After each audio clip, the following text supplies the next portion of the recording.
queremos que el Señor aumente nuestra fe, aquí en María Evangelizadora Radio, un pedacito de cielo en tu hogar, presentamos a continuación Crece en tu fe, con nuestro hermano Américo Tejada. Que nunca olvide tus promesas, que nunca olvide tus palabras. Saludos en este glorioso día y bendiciones a los reales clientes que escuchan María Evangelizadora Radio, que están sedientos de la palabra de Dios. Les envía un saludo a su hermano Américo Tejada de la parroquia San Simón Stack San José, que está localizada en el Bronx y pertenece a la arquidiócesis de Nueva York. Estamos aquí todos los miércoles de 4 a 5 p.m. y los sábados de 9 a 10 a.m. hora de Nueva York. En este segmento de estudios bíblicos titulado Crece en tu fe, estamos estudiando una obra titulada Jesucristo nuestro Salvador. La Iglesia Católica explica cuál es el proyecto de Dios para el hombre cuando dice: Dios, infinitamente perfecto y bienaventurado en sí mismo, en un designio de pura bondad, ha creado libremente al hombre para hacerle partícipe de su vida bienaventurada. Esta realidad constituye una maravilla del amor de Dios que deberíamos tener siempre ante nuestros ojos y no olvidarla jamás. Sin embargo, parece que este mundo tan secularizado y autosuficiente no espera ni confía alcanzar una vida feliz, plena y eterna, y parece tener miras más cortas y materiales, como seguir el relativo bienestar que le puede proporcionar la ciencia, la técnica o el progreso humano. Un bienestar siempre temporal y caduco, de tal modo que la figura de Dios y de la vida eterna no está en el horizonte de ellos. Pero la Santa Madre Iglesia nos dice que Jesucristo es el camino que Dios ha elegido para conseguir sus fines y superar todos los obstáculos. Él nos muestra aún más la maravilla de su amor misericordioso hacia nosotros. Con Jesús sí podemos alcanzar nuestro bien y felicidad para siempre. Estos estudios bíblicos pretenden facilitar un cierto conocimiento de la admirable riqueza y profundidad del misterio de Cristo. Vamos a comenzar este evento con una oración. Gracias en el nombre del Padre, del Hijo y del Espíritu Santo. Que todo lo que hagamos este día inicie con tu bendición y termine con tu ayuda. Que todo lo que digamos este día sea motivado por tu amor e inspirado por tu gracia. Que nuestras obras de este día reciban tu inspiración y perdonen tu paz. Todas estas cosas, Padre Celestial, te le pedimos en el luz y poderoso nombre de Jesús, que vive en el unión del Espíritu Santo y de Dios por los siglos de los siglos. Amén. Los créditos de estudios bíblicos son dados al Padre Vicente Ferrer Barrientos, a la Vila de Jerusalén y a la hermana Evelyn Morán y su ministerio de música. Aprovechando un momentito para anunciarles a los hermanos radiocreyentes de María Evangelizadora que vamos a comenzar un nuevo tema muy pronto, tan pronto terminemos este tema. Y el nuevo tema que estamos anunciando es el Evangelio según San Mateo. Así que manténganse sintonías para cuando termine este segmento, que ya va a ser dentro de poco, empezaremos el Evangelio según San Mateo. En el segmento anterior estábamos hablando de la redención objetiva y la redención subjetiva o personal. Así como decimos que hay una oración o una curación cuando realmente es sanado el enfermo, del mismo modo la redención o liberación de los hombres es efectiva cuando ellos son liberados del mal. Por eso, la redención es un proceso que continúa hasta el fin de los tiempos, conforme los creyentes van uniéndose al Señor y participando de la salvación, que solo será completa y consumada con la redención y la resurrección futura. Por eso, en la redención del creyente, podemos distinguir la obra de Cristo a favor nuestro y nuestra liberación efectiva. Se llama redención objetiva a la obra llevada a cabo por el Redentor, tanto en su vida terrena como desde el cielo en su vida gloriosa, con la cooperación del Espíritu Santo. Esta obra de Cristo constituye la causa de la salvación de los hombres, que tendrá eficacia cuando es comunicada a cada uno de nosotros. Podemos compararla a una medicina que fuera capaz de curar toda enfermedad, como enseña Jesús, a una fuente de agua viva que salta hasta la vida eterna y puede saciar la sed del creyente para siempre, como está en Primera de Juan, como está en el Evangelio según San Juan, capítulo 4. Pero para que esa medicina de la que hablamos tenga eficacia, hace falta que el enfermo la tome o que sacie su sed bebiendo de esa fuente de agua viva. Así pues, hermano que me escuchas, llamamos redención subjetiva o personal a la participación de los frutos de la obra de Cristo en cada uno de los creyentes, a la efectiva salvación del hombre, de cada hombre.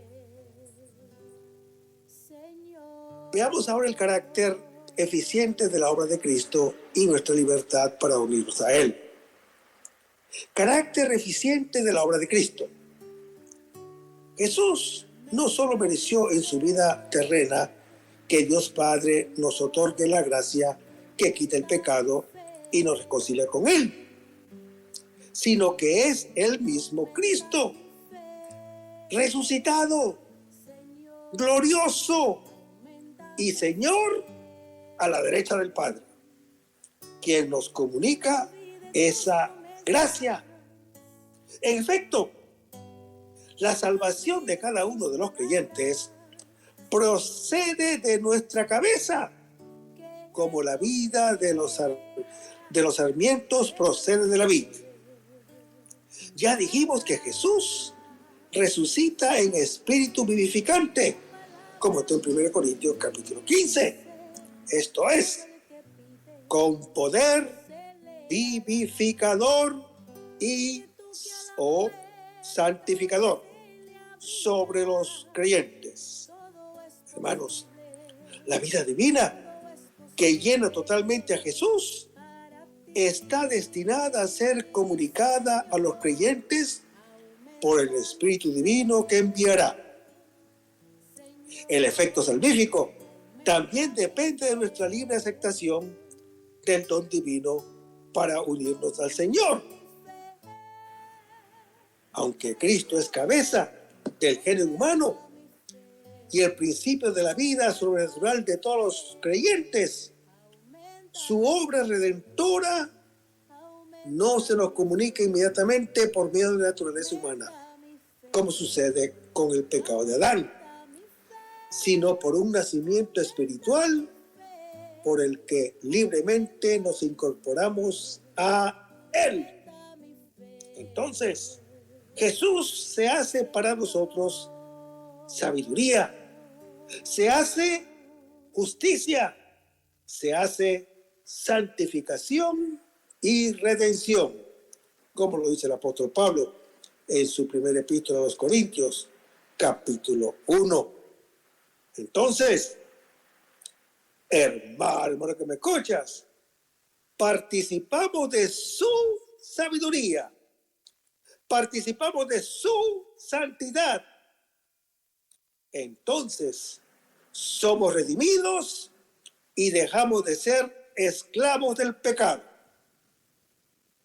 Tenemos que acoger la acción del Espíritu Santo e incorporarnos libremente al Redentor. Ahora, hace falta que cada uno voluntariamente vaya a Jesús y beba de esa agua. Y entonces se llenará del Espíritu Divino, que es el Espíritu Santo, como está en Juan capítulo 7. Por eso, hermano que me escuchas, la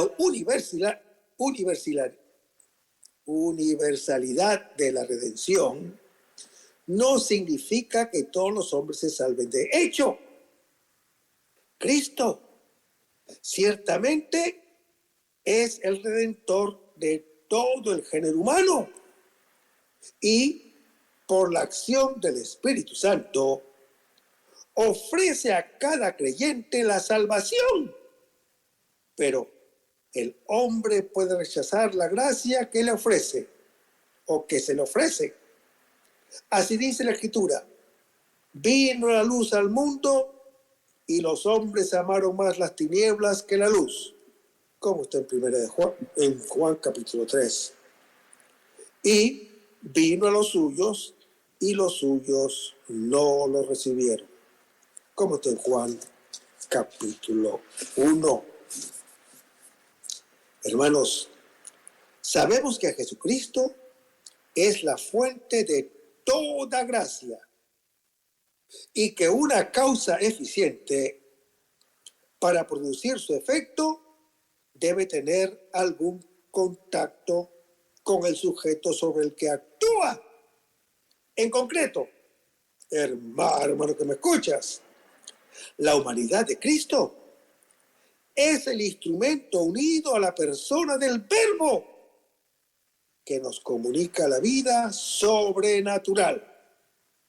No por el poder de la naturaleza humana, sino por el poder infinito de la naturaleza divina. Esta omnipotencia divina alcanza a todos los hombres y hace que las acciones y méritos de Cristo se puedan aplicar y tener eficacia salvífica en cada uno de los creyentes que lo deseen. Hermanos, la causa eficiente principal de la gracia de la salvación es Dios, uno y trino, con un poder que es común de las tres divinas personas, aunque se apropia al Espíritu Santo. Así decimos que Cristo nos salva en Espíritu Santo o en virtute Espíritus. Vayamos a Romanos capítulo 15, versículo 19. Hermanos, habiendo mencionado la gracia de su vocación al apostolado, como lo había hecho en Romanos capítulo 1, Pablo hace luego una descripción sucinta de su trabajo evangélico. Esto le sirve como una razón más que justifica la autoridad por la cual ha escrito la carta a Roma, o sea, la carta a los romanos. El apóstol Pablo no se gloria con vano orgullo. El motivo de su gloria está en Cristo Jesús, de quien es liturgo, y en el Evangelio de Dios, del que es oficiante sagrado. En efecto, cuando se gloria, no se ufana de cosa alguna que él haya realizado por sus propias energías, sino de lo que Cristo mismo ha llevado a cabo a través de él, para conducir a los gentiles a la obediencia de la fe. Leamos las Escrituras. No porque nosotros mismos seamos capaces de atribuirnos cosa alguna como propia nuestra, sino que nuestra capacidad viene de Dios, como lo dice el apóstol Pablo en su segunda epístola a los Corintios, capítulo 3. Hermanos, su trabajo apostólico en palabras y obras lleva una marca visible de autenticidad, pues ha sido acompañado de la fuerza de Dios, manifestada en signos y prodigios, y de la fuerza del Espíritu Santo, que lo ha impulsado y guiado por todas partes, según está descrito en Hechos capítulo 16. En virtud de esa acción divina, Él ha cumplido plenamente con su deber de proclamar el Evangelio, según lo dice el apóstol Pablo en Colosenses capítulo 1. Pues lo ha llevado desde Jerusalén, pasando después por muchas partes, hasta llegar a Iliria, región occidental de Macedonia, que llega hasta el mar Adriático. Hermanos, en su plan de evangelización, el apóstol Pablo se ha fijado con empeño una norma de honor: proclamar el evangelio en aquellos sitios donde el nombre de Cristo no ha sido todavía pronunciado, a fin de no edificar sobre cimientos ajenos, como lo dice 2 Corintios capítulo 10. El apóstol Pablo describe su trabajo como el de un sabio arquitecto, jefe de obreros, según 1 Corintios capítulo 3, que pone la piedra que servirá de fundamento sólido al edificio. Escribiendo más tarde a los Efesios, dirá: ya no sois extraños, sino conciudadanos de los santos, edificados sobre los cimientos de los apóstoles y profetas, en Efesios capítulo 2. Hermanos, el verso tomado del cuarto cántico del siervo de Yahvé del Antiguo Testamento sirve al apóstol Pablo como base bíblica de su norma de evangelización. Vayamos a las Escrituras. Otro tantos se admirarán muchas naciones, ante él cerrarán los reyes la boca, pues lo que nunca se les contó verán, y lo que nunca oyeron reconocerán, como está en Isaías capítulo 52.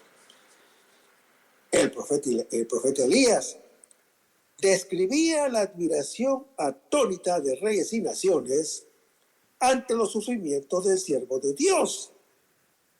El apóstol Pablo aplica el texto a aquellos que no habían oído hablar del Señor y que escucharon de sus labios el anuncio de la buena nueva de la salvación en Cristo Jesús. Con el poder del Espíritu Divino hizo ese anuncio mandado por Jesús, que nos hace partícipes de la obra de Cristo. Hermanos, el Espíritu Santo produce la gracia en nosotros, sirviéndose de la humanidad de Jesucristo, que es el instrumento unido a la divinidad. Y siendo Dios Espíritu Santo, la causa eficiente principal, y Cristo hombre, la instrumental, y no al revés, la acción salvífica de ambos es una sola. De modo que no se pueden separar efectos distintos de uno u otro. Por tanto, hermano que me escuchas, cada uno de los hombres es tocado por la acción de los dos. No se da una acción del Espíritu Santo fuera de la obra de Cristo, al margen de la fe en Él y de los medios que estableció. Todo lo que se hace en el Espíritu Santo también es hecho por Cristo. Hermanos, el único Redentor del mundo, elevado al cielo y glorificado, continúa su presencia y su obra salvífica en la iglesia para comunicar universalmente los frutos de la redención. De este modo, los hombres pueden encontrar de una forma asequible y apropiada la nuestra naturaleza, la luz de la verdad, la liberación del pecado y la comunión con Dios en su palabra. Hermanos, Cristo se hace presente a nosotros en su cuerpo, que es la iglesia. En el designio de Dios, la iglesia, siempre unida y subordinada a Jesucristo, es sacramento universal de salvación. Así pues, toda la gracia proviene de Dios por Cristo hombre, que es el instrumento unido a la divinidad, y por medio de la iglesia, que es el instrumento separado de la divinidad. Todo el tesoro de la gracia de Cristo pertenece también a su esposa. Toda gracia tiene alguna relación con la iglesia, la única iglesia que Jesús fundó, la iglesia católica. Hermanos, todos los fieles son instrumentos del Señor para la salvación de las almas. Y todos están destinados a llevar una labor apostólica en el mundo. La iglesia ha nacido con este fin: propagar el reino de Cristo en toda la tierra para la gloria de Dios Padre, y hacer así a todos los creyentes partícipes de la redención salvadora. Toda la actividad del cuerpo místico dirigida a este fin recibe el nombre de apostolado, el cual la iglesia lo ejerce por obra de todos sus miembros, aunque de diversas maneras.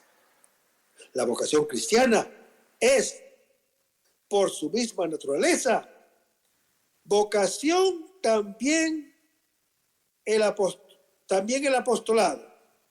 Así pues, hermano que me escuchas, todo fiel cristiano debe buscar ocasiones para anunciar a Cristo a los no creyentes, para llevarlos a la fe, y a los fieles para instruirlos, para confirmarlos y estimularlos a mayor fervor de vida.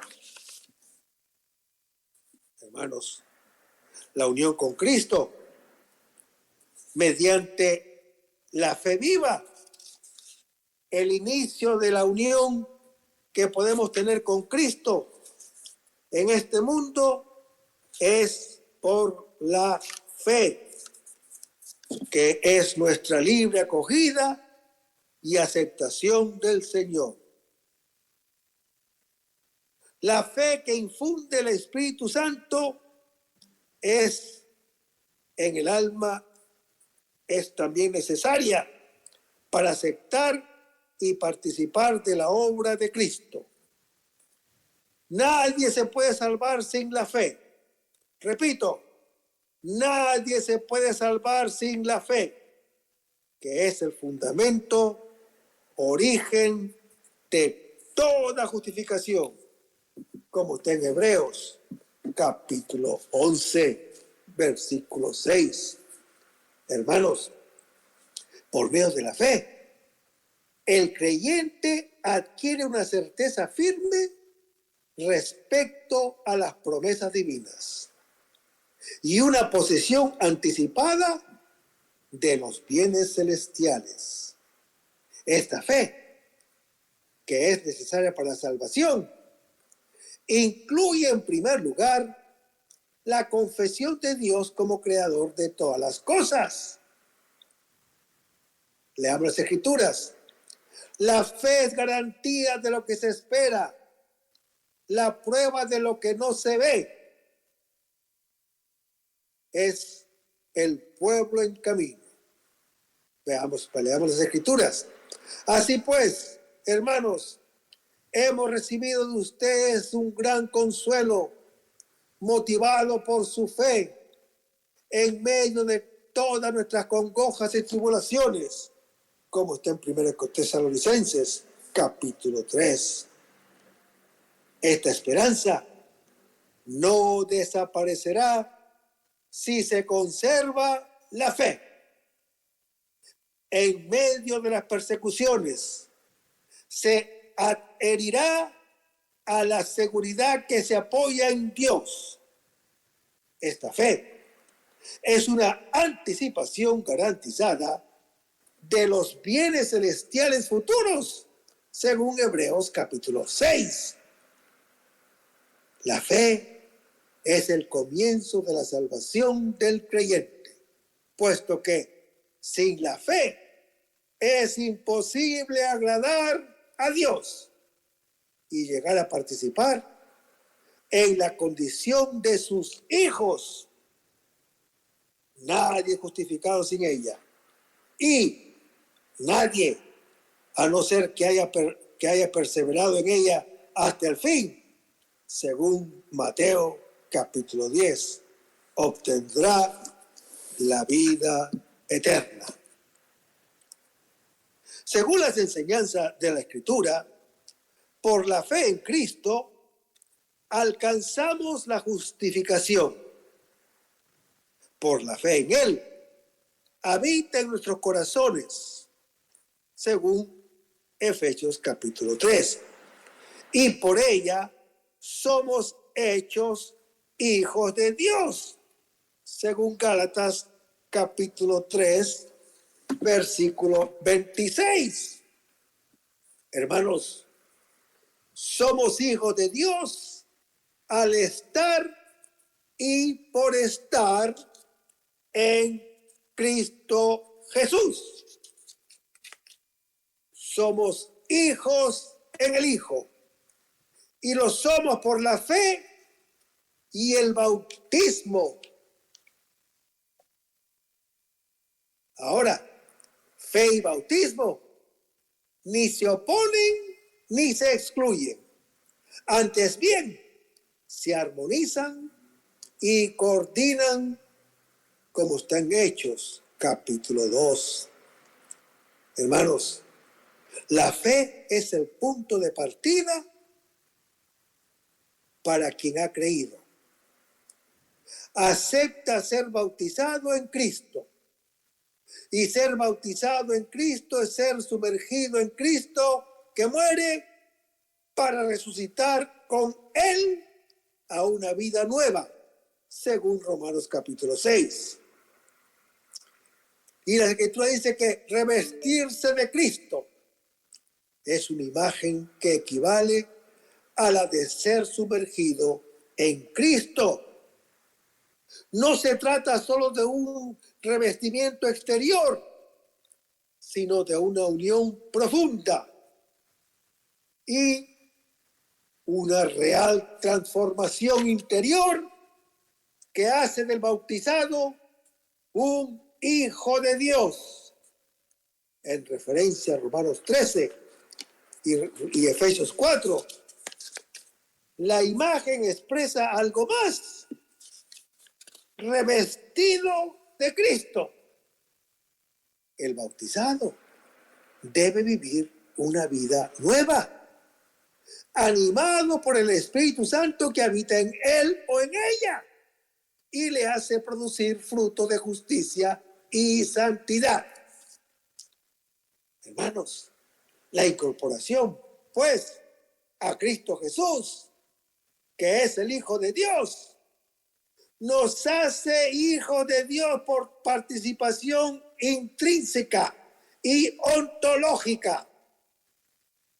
El elemento formal y constitutivo de nuestra filiación es la incorporación a Él, muerto y resucitado, por la fe y el bautismo, según Romanos capítulo 6.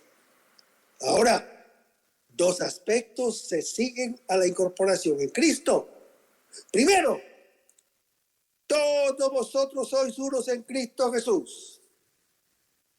Hermanos, la fuerza está en el término uno. Es tal la unidad en la que son en Cristo integrados todos los creyentes, que como consecuencia desaparecen las distinciones de razas, las distinciones de estado social o sexo, según 1 Corintios capítulo 12.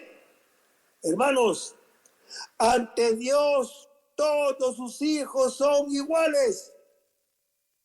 Este texto clave no intenta eliminar las diferencias que dimanan de la naturaleza propia del hombre y de la mujer, ni quiere suprimir las características naturales de cada pueblo que enriquecen a la raza humana, pero sí destruye de raíz toda desigualdad humana, desigualdad de raza, de sociedad o sexo, que tenga como fuente y principio cualquier clase de pecado. La filiación divina libera al ser humano, o sea, al creyente, de toda esclavitud que brote del pecado. Segundo, la Escritura dice, herederos según la promesa. Hermanos, los bautizados son hijos de Dios en Cristo.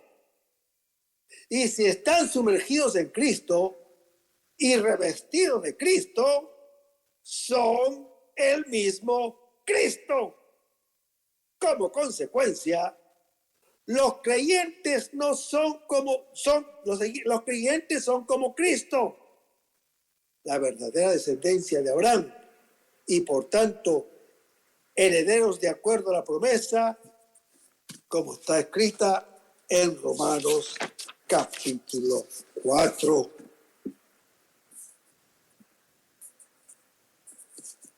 Pero esta fe que nos hace partícipe de la salvación no consiste solo en aceptar las palabras de Jesús o en confiar en la misericordia divina, sino en la adhesión sin reservas a la verdad en persona, que es Él mismo. Hermanos, la fe que nos incorpora a Cristo y que nos salva es la fe viva.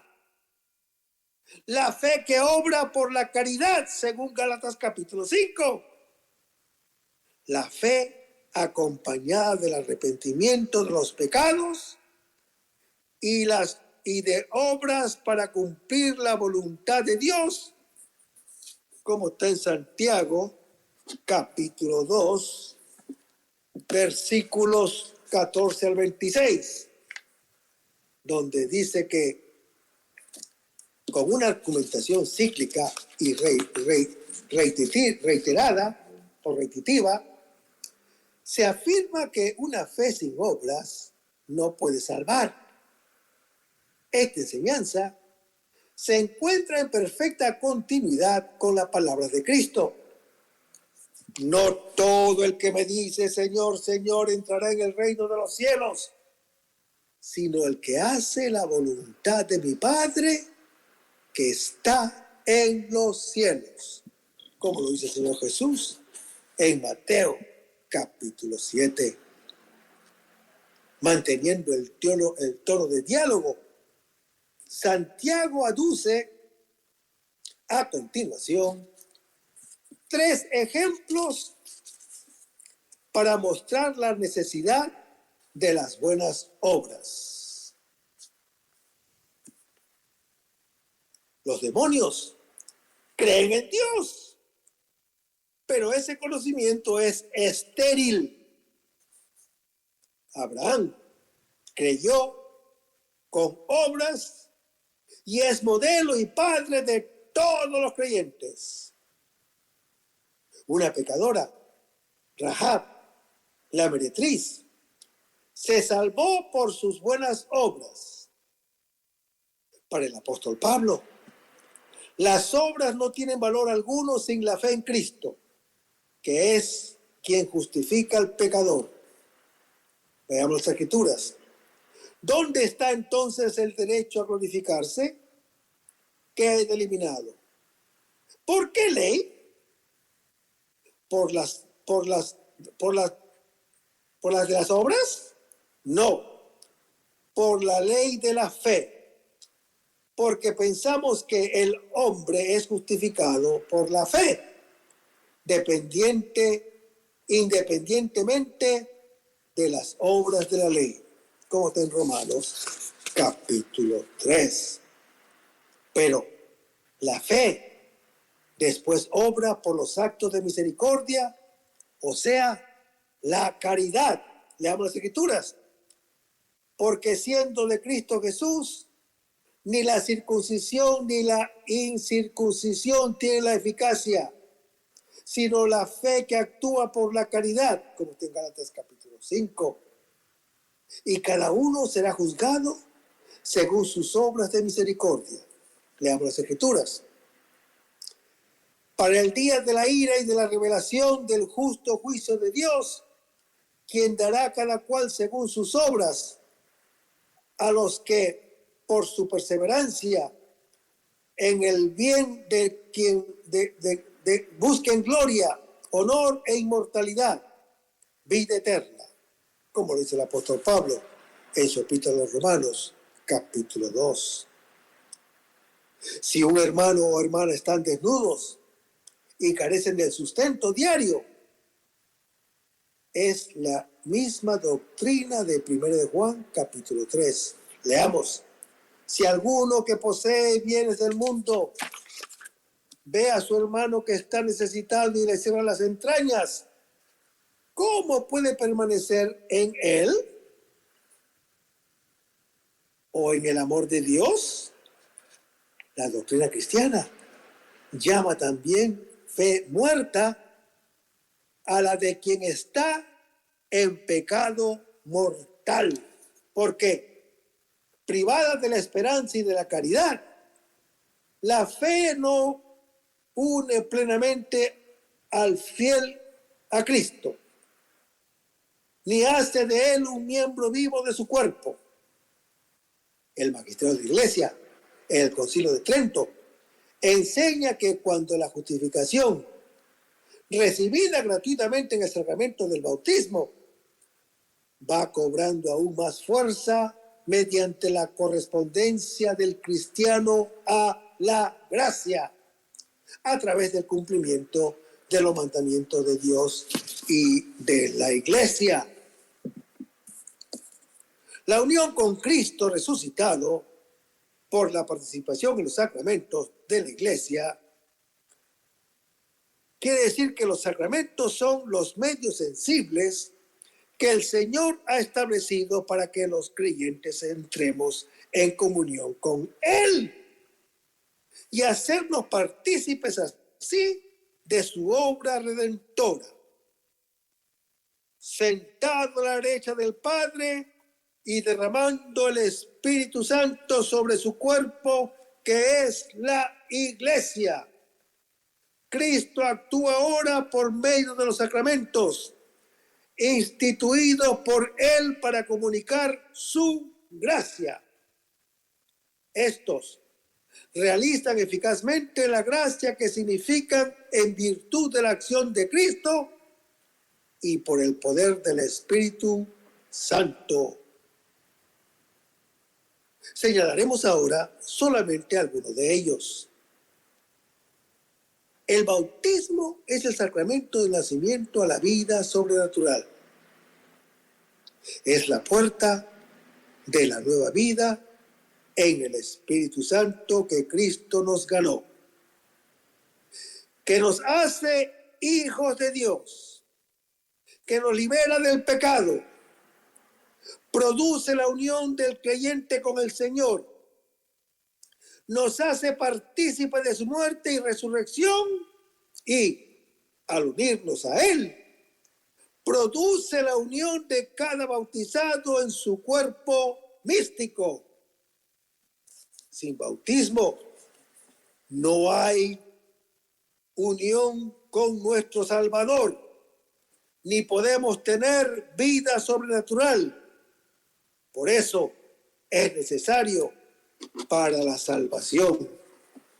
Vayamos a Juan capítulo 3, versículo 5. Hermanos, Nicodemo pertenecía al grupo de los fariseos. Era un jefe, esto es, uno de los 71 miembros del Sanedrín, formado por saduceos, sacerdotes, escribas y ancianos, aristócratas. Además, era maestro de Israel. En fin, un notable.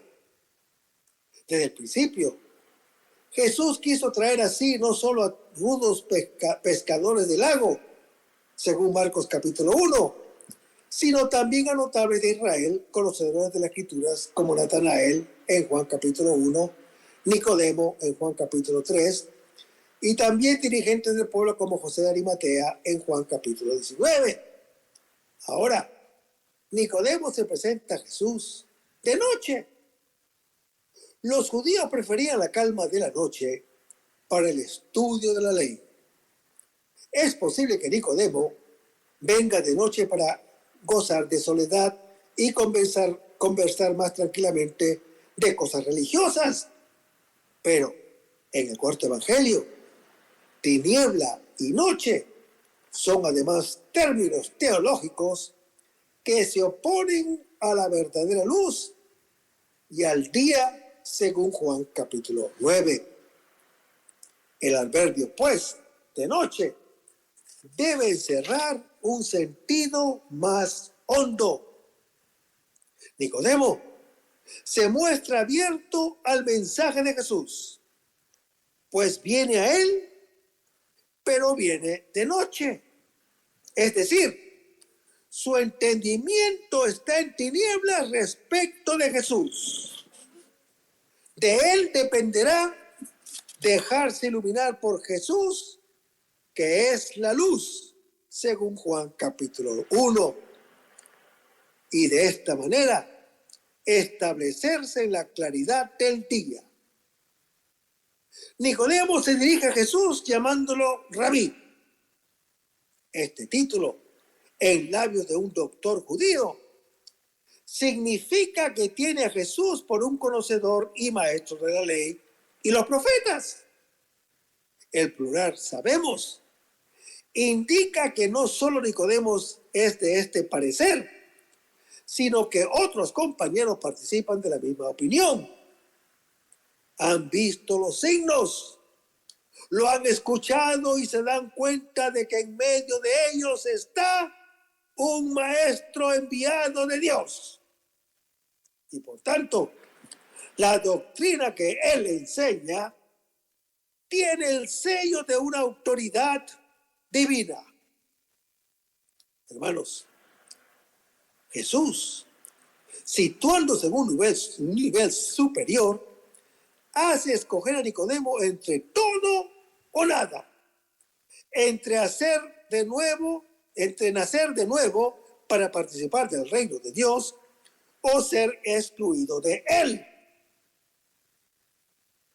Esta respuesta de Jesús indica implícitamente que Nicodemo preguntó a Jesús qué o cómo hacer para entrar en el reino de Dios. El evangelista Lucas habla de otro miembro del Sanedrín que hizo a Jesús una pregunta semejante, al que nosotros conocemos como el joven rico, en Lucas capítulo 18.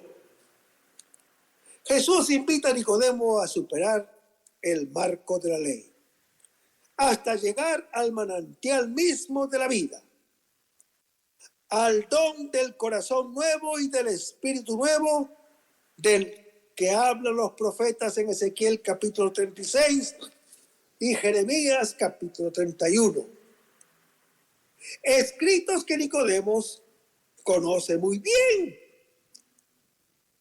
que querían decir que entrar en el reino de Dios no es obra del hombre, sino que es un don de Dios. Quien no tiene el corazón nuevo permanece en la noche, en aquella imposibilidad de vivir y de amar que la ley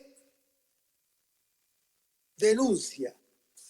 En este reino de libertad entra no quien busca conquistarlo, sino quien se hace como un niño, según Mateo capítulo 18.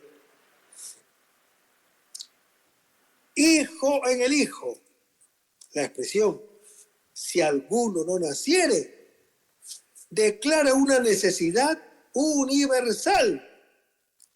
La intención de Jesús era moverse en el segundo plano, tratar de un nacimiento o engendramiento de lo alto, sobrenatural, en la esfera de lo divino. Nicodemo comprende la palabra de Jesús en el nivel de lo sensible, mientras que Jesús se mueve en la esfera de lo espiritual. Nicodemo expone la imposibilidad para el hombre viejo de entrar por segunda vez en el vientre de su madre para ser engendrado de nuevo. Es cierto, el hombre, sobre todo si ya es viejo, debe morir. El hombre nuevo nace no entrando en la madre, sino volviéndose hacia el corazón del Padre. No hay que entrar en el vientre de la madre, sino en el reino del Padre.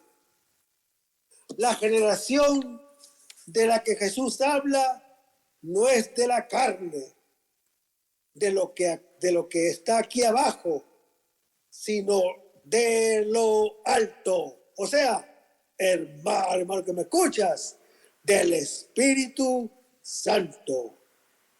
Pero hay una pregunta: ¿qué significa esto? Ante todo, así como un hombre entra en el mundo porque el Padre lo engendra, así también, para que un hombre pueda entrar en el reino de los cielos, necesita ser engendrado por el Padre de los cielos, como lo dice Tito capítulo 3. La vida eterna le viene al hombre de Dios Padre a través de su Hijo, a quien le ha dado la vida y el poder de comunicarla, según Juan capítulo 5. Según la tradición bíblica, Dios es la fuente de la vida. Pero la vida brotó en la tierra gracias al Espíritu de Dios que se cernía sobre las aguas, como está en Génesis capítulo 1. Además, según Génesis capítulo 2, el hálito vital, que es el signo sensible de la vida, y ese hálito vital le vino al hombre de parte del Dios creador. Sí, pues la vida natural la tiene el hombre en virtud del soplo creador. La vida eterna la tendrá también gracias a la fuerza del Espíritu Divino. Cabe también añadir a la teología de San Lucas que Dios engendró a Jesús en el seno de la Virgen María, gracias a la acción fecundante del Espíritu Santo.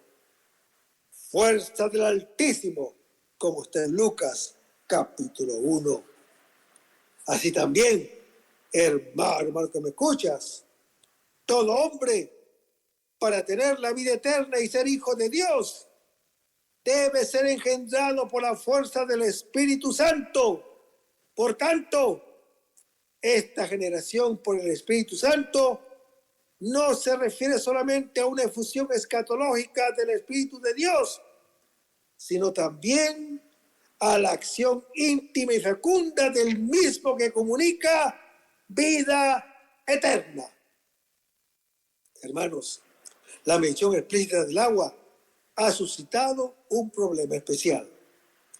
Algunos autores creen que la alusión al agua no formaba parte del texto primitivo, sino que es una adición tardía hecha por el redactor del Evangelio, con el fin de explicitar en este pasaje el sacramento del bautismo cristiano. Esto lo hizo para combatir cierta tendencia de suprimir el agua en la práctica del bautismo cristiano. Pero si le ponemos atención a la lectura, el acento no recae sobre el agua, sino sobre el Espíritu Santo, porque el agua es símbolo frecuente del Espíritu Santo en las Escrituras. Vayamos a las Escrituras. Derramaré agua sobre los sedientos, sobre el sediento suelo, raudales sobre la tierra seca. Derramaré mi espíritu sobre tu linaje, mi bendición sobre cuanto de ti nazca. Crecerán como en medio de hierbas, como álamos junto a corrientes de aguas, como en Isaías, capítulo 44. Sigamos leyendo. Los rociaré con agua pura y quedarán purificados de todas sus impurezas y de todas sus basuras. Los purificaré y les daré un corazón nuevo. Infundiré en usted un espíritu nuevo. Quitaré de su carne el corazón de piedra y les daré un corazón de carne. Infundiré mi espíritu en ustedes, como está en Ezequiel, capítulo 36. Hermanos, el argumento de más peso de estos autores consiste en la referencia al agua. Solamente se encuentra en un versículo y si hipotéticamente se suprimiera, no haría falta en el contexto de los versículos siguientes que tratan del nacimiento por el Espíritu Santo. ¿Qué pensar de este problema? ¿Qué pensar? Bueno, hermano que me escuchas, eso lo vamos a ver en el próximo segmento. Mantente en sintonía. Vamos a despedirnos con una oración y lo hacemos en el nombre del Padre, del Hijo y del Espíritu Santo. Señor Jesús, ayúdanos a conservar el fervor espiritual, la dulce y confortadora alegría de evangelizar, incluso cuando hay que sembrar entre lágrimas, como Juan el Bautista, como lo hicieron los apóstoles Pedro y Pablo y los otros apóstoles, y también esa gran multitud de evangelizadores que se han sucedido a lo largo de la historia de la Iglesia Católica, con un ímpetu interior que nada ni nadie sea capaz de extinguir. Señor Jesús, que sea esta la mayor alegría de nuestras vidas entregadas al Evangelio. Y ojalá que el mundo actual pueda así recibir la buena nueva de tu Evangelio, porque tenemos la tarea de anunciar el reino de Dios y de implantar tu iglesia en este mundo que todavía no te conoce. Todas estas cosas, Padre Celestial, te las pedimos en el dulce y poderoso nombre de tu Hijo Jesús, que vive y reina en unión del Espíritu Santo, que es Dios, por los siglos de los siglos. Amén. Hasta el próximo segmento. Que el Señor nos bendiga. Aumenta mi fe, Señor, aumenta mi fe. Aumenta mi fe, Señor, aumenta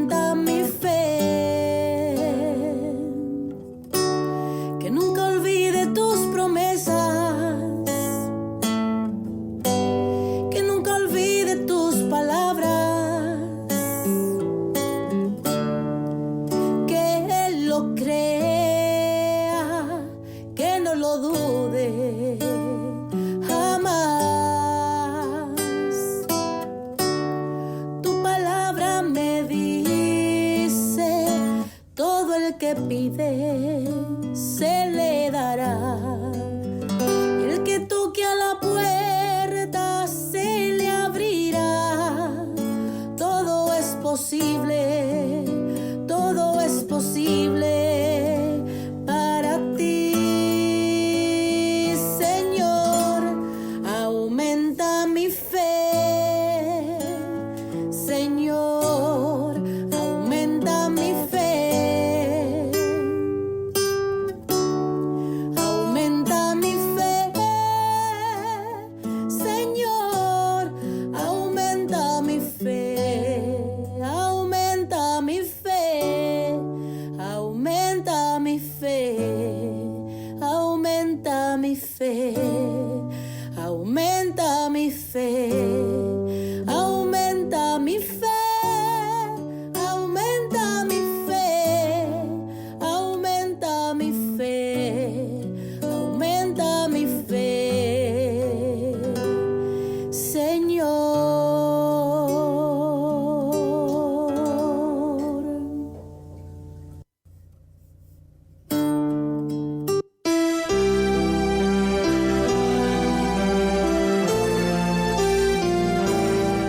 María Evangelizadora Radio, una emisora 100% católica y llega a ti como un pedacito de cielo en tu hogar.